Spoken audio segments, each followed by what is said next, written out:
The pristine snow melts with the warmth of my body, soaking my pants. I feel a chill creeping up from my feet, draining the blood from my face. Inside me is a baby more precious than my own life. Yet in this state, things could turn dire. Please let me in. Open the door, I beg. Useless trash of a wife. Stay out in the yard, comes the reply. But our baby. Don't care, it's an unwanted child anyway, they say. My in-laws laugh through the window, then close the curtains. No matter how much I pound on the window, the cold eventually starts to make me lose consciousness. Just when I thought it was all over, something warm is draped over me from behind. As I nearly pass out, I see a figure that gives me a sense of relief, and I let myself go. When I come to, I am in a hospital bed with George by my side. You did well, the baby's safe. That's a relief. In the morning, George took me to his parents' house where a crowd had gathered. Curious, I approached. There, I saw my in-laws naked and wrapped in blankets, shivering. Sorry, so sorry. It's cold. Help us. They begged. Beside them stands John, glaring fiercely. I'm Mia, a 37-year-old housewife, and I'm in my first year of marriage. Life has been tough, but since meeting George, it feels like a never-ending stream of joy. George is 39, 2 years older than me, and he was my brother's best friend growing up. I discovered during our relationship that he had always had feelings for me. Back then, I was dating someone else, so he kept his feelings to himself and just watched over me. However, when I was 30, my ex-boyfriend had an affair and we broke up. It led to George supporting me through 3 years of heartache, naturally leading me to fall for him. We dated for 3 years before getting married. George is incredibly kind, always valuing our time together despite his busy work schedule. Making our home comfortable and clean is now my job, a part of our happy marriage life. But not everything is perfect, especially concerning my in-laws.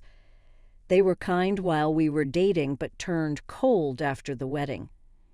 Initially, I thought I had offended them, but learned that John and his wife faced the same treatment, indicating their resentment towards losing their sons. As such, our interaction was minimal, only meeting during the holidays. Each time they made snide remarks out of George's earshot. Should have married someone younger. Still no child?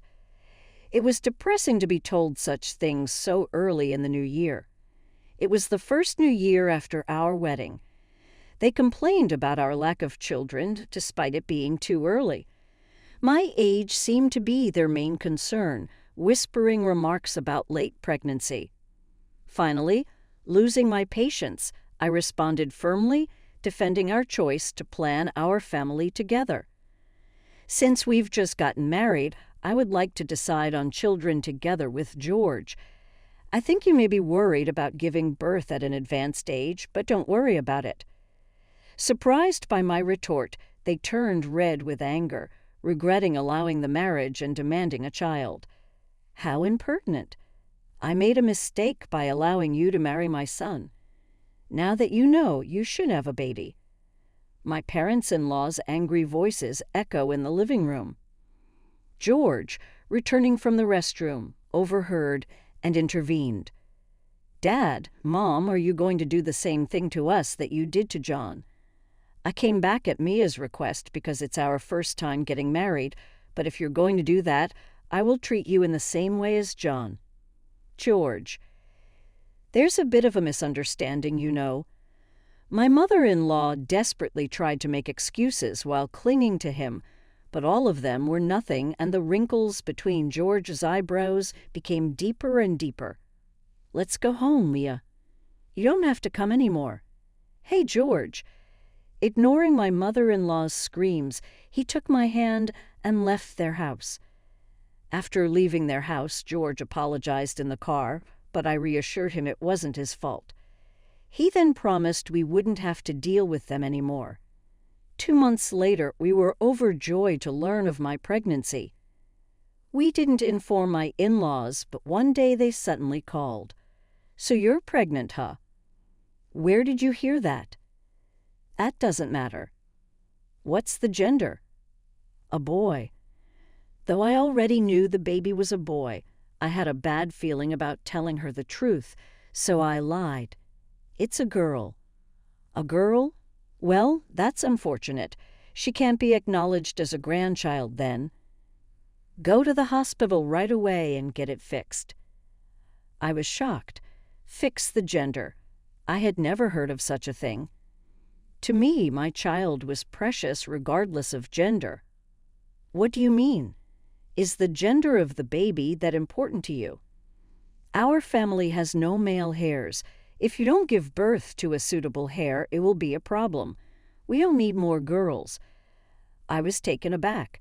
Were we some kind of ancient dynasty? I wanted to scream. Holding back my frustration, I stayed silent, only to hear my mother-in-law rant about how any grandchild other than a boy was useless and adding more girls was a waste. I got to go. I'm meeting a friend for coffee. When that baby turns into a boy, make sure to let me know. She said that and hung up abruptly. Freed from her machine gun-like tirade, I finally relaxed. That night, I told George everything and made sure to tell others it's a girl, keeping it a secret from my in-laws. The following months were peaceful as I enjoyed my pregnancy and prepared for the birth. One day, a letter from my in-laws arrived. They wanted to apologize for their past harsh words and asked if we could visit them on New Year's Eve. George and I were hesitant, but since they went through the trouble of sending a letter, we decided to visit. "Mia, I'm sorry for what I said last time. It was very rude of me. I also apologize for my behavior driven by my desire for a grandchild. My mother-in-law apologized as soon as we met, and my father-in-law added. Seeing them apologize so earnestly made me feel a bit relieved. Maybe we could build a better relationship from now on. The day was filled with delicious food and lively conversation. Around 10 p.m., my mother-in-law suddenly asked George to run an errand. "George, could you go to the convenience store and buy some eggs?" "Is it urgent?" "I need them for tomorrow morning." "Mia, let's go." "No, Mia should stay. You might have caught a cold. Wait here with us." My mother-in-law insisted with a smile. I was in a good mood, so I told him it's okay and decided to wait with my parents-in-law. George left, looking worried.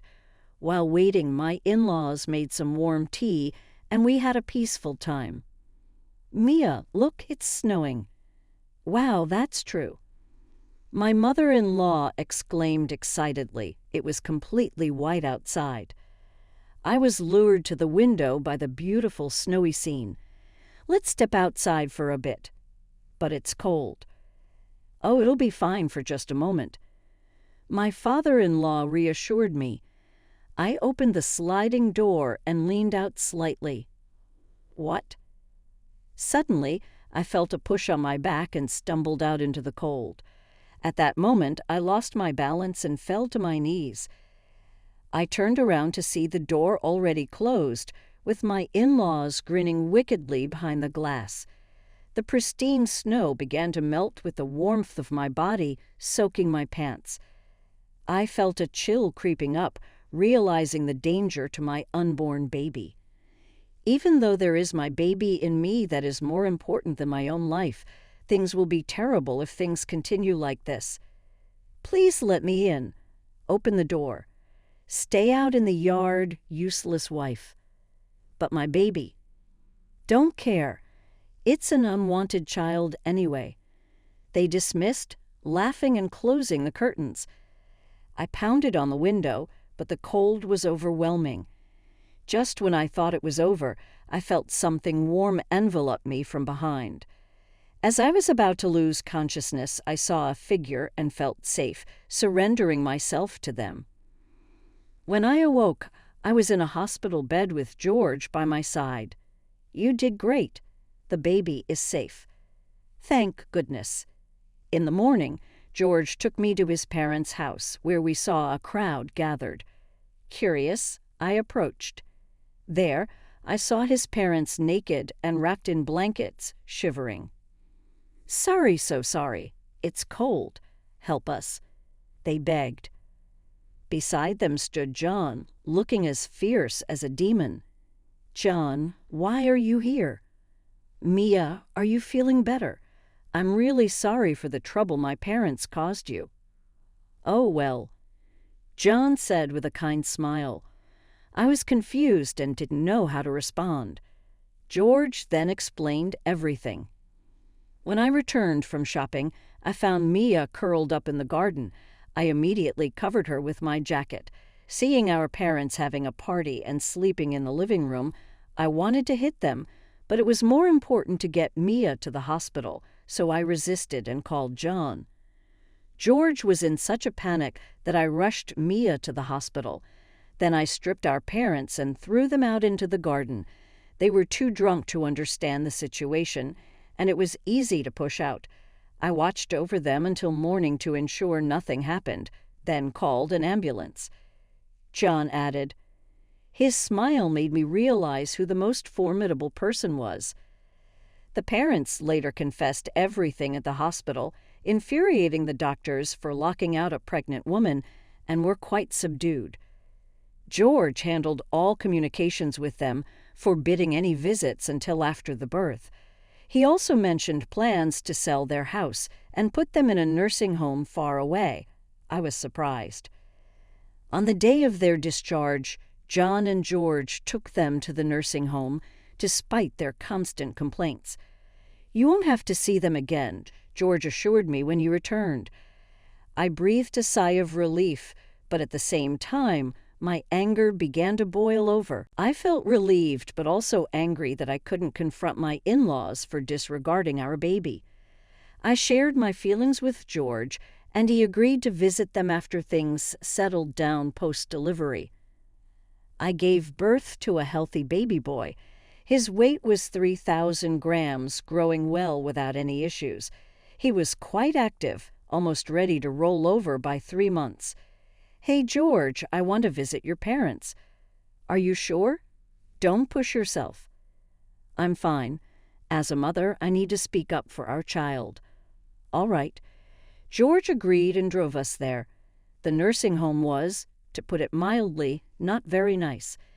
In the visiting room, we met with my thin and weary-looking in-laws. "What you came to gloat? Wait a boy? I thought the baby was a girl?" I smiled at my parents-in-law, who were pointing at their son in confusion.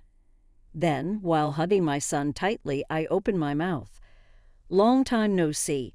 I came to introduce you to my son, the life you tried to erase under the cold sky." "Well, if we knew it was a boy, we wouldn't have." "Whether boy or girl, you have no right to choose life. You did that and got thrown out by John, and you still haven't learned," I said. They glared at me with a bitter expression. In contrast, George and I didn't lose our smiles. "Anyway, this facility is awful." "Yes, the food is terrible and it's dirty. Move us to a newer, cleaner place," they demanded. George and I looked at them coldly, realizing they hadn't learned their lesson. My mother-in-law, noticing our gaze, began yelling even more. If John hadn't disappeared suddenly, we never would have agreed to George marrying an older woman like you. That baby probably has some issues too. Suddenly, a sharp slap echoed through the room. Startled, I looked at George. He stood up and was breathing heavily. Across from him, my mother-in-law was holding her cheek, wide-eyed. Raising a hand to a parent? "You? What did you do to your mother?" My father-in-law shouted, visibly shocked and enraged.